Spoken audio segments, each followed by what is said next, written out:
Hello viewers, welcome to my channel dreams volume. आज मैं आपको शरत चंद्र चट्टोपाध्याय द्वारा लिखित लेन देन की कहानी सुनाऊंगी। तो चलिए शुरू करते हैं इस कहानी को। चली जाऊंगी, इसे मजाक समझकर जीवानंद झल बुनकर बोला। तुम चली जाओ, यह ठीक है, क्योंकि मैं ऐसा उपाय करूंगा जिससे तुम्हें जाना पड़ेगा। सूरसी वैसे ही नम्र आवाज में बोली। मैं जब स्वयं जाना चाहती हूँ तब आप क्यों नाराज होते हैं, पर आपके ही ऊपर इसका भार छोड़ जाती हूँ कि मंदिर की वास्तव में भलाई हो। जीवानंद ने पूछा, तुम कब जाती हो? सूरसी ने उत्तर दिया, लोग जब भी आज्ञा दें, कल, आज, अभी, जब कहिए तब। जीवानंद का क्रोध घटने के बदले और बढ़ गया। उसने कहा, पर निर्मल बाबू, जमाई बाबू। सूरसी ने कातर स्वर में कहा, उनका नाम ना लीजिएगा। जीवानंद ने कहा, मेरे मुंह से उनका नाम तक सुनना पसंद नहीं। बहुत अच्छा, पर तुम्हें क्या क्या दिया जाए? कुछ भी नहीं, जीवानंद ने कहा। जानती हो, यह घर तक छोड़ना होगा, यह घर भी देवी का है। सूरसी सिर हिलाकर बोली, सब जानती हूँ, हो सका तो कल ही खाली कर दूंगी। कल ही? अच्छी बात है। कुछ निश्चय किया है? कहाँ रहोगी?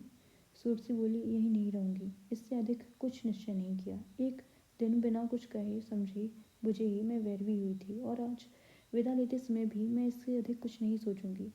जीवानंद चुप हो गया। उसे महसूस होने लगा कि अब तक शायद कहीं उससे गलती हो रही थी। सूरसी बोली, आप देश के जमींदार हैं, चंडीगढ़ की भलाई बुराई का बोझ आपको सौंप जाने में अब मुझे कोई चिंता नहीं रही।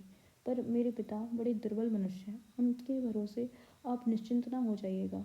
उसके स्वर और बातों से विचलित होकर जीवानंद ने पूछा, क्या तुम सचमुच चली जाओगी अलका?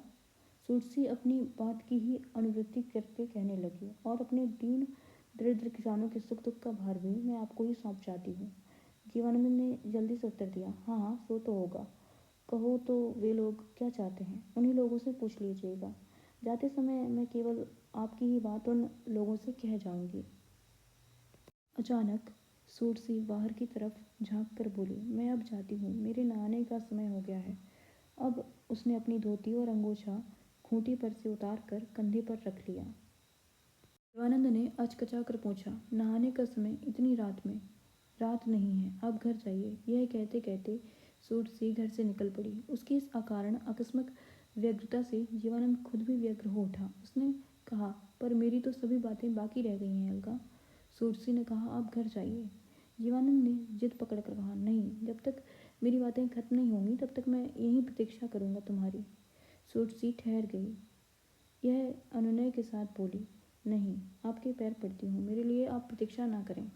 अब वह बाईं ओर के वन मार्ग से तेजी के साथ आगे बढ़ती हुई आंखों से ओझल हो गई।